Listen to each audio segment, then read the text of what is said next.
This is just not really dental related, but I'm just going to show you how versatile this thing is at basically doing anything. I'm just going to join the tubes together like this. Just tack it on all four sides real quick.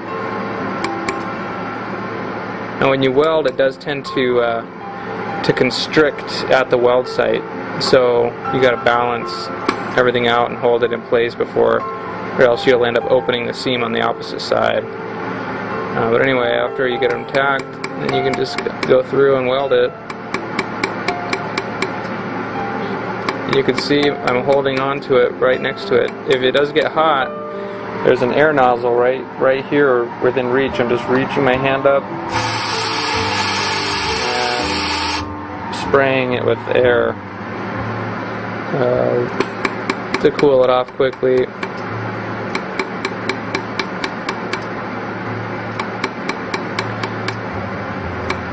Anyway, there you go. And I'll just kind of smooth things out.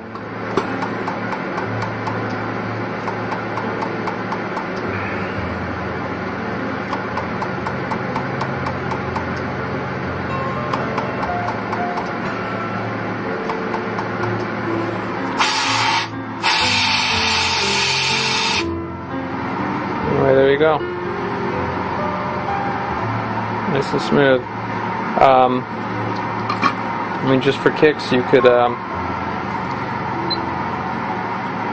can come back here and I don't know, you could just quickly weld a stud to that for whatever, if you're making a project of some kind.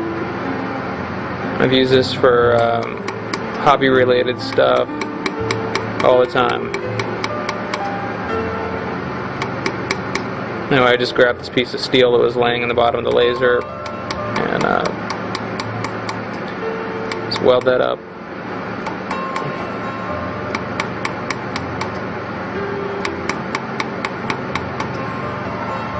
There you go. Just like that. Now you can see inside the welding chamber,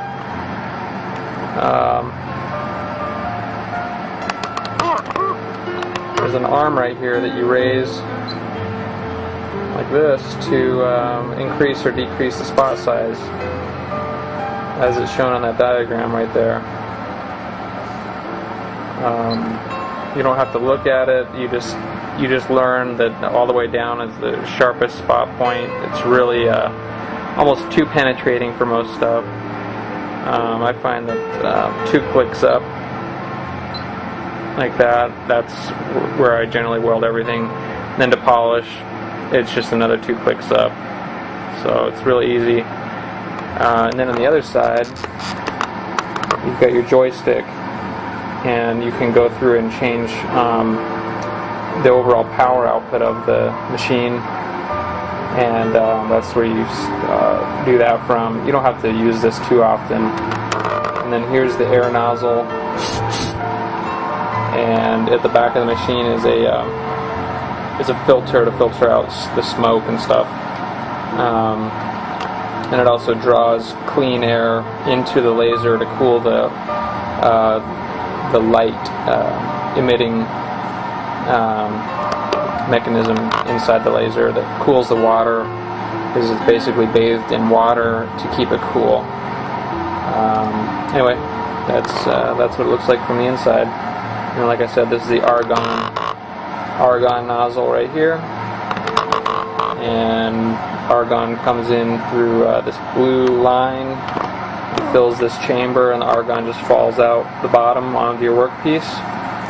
And then up here is